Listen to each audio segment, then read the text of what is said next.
বলছিলাম ওই সাইডে বলা না আমি এই দাঁড়া দাঁড়া পেনাল্টি যাবে দাঁড়া দুজন দাঁড়া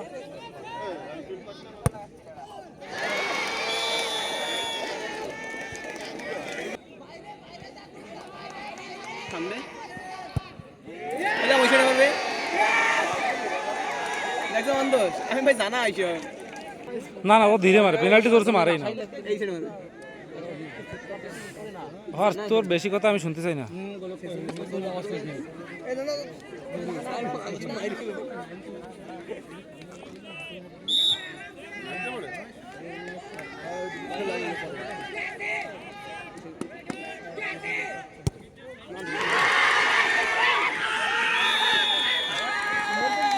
এটা কম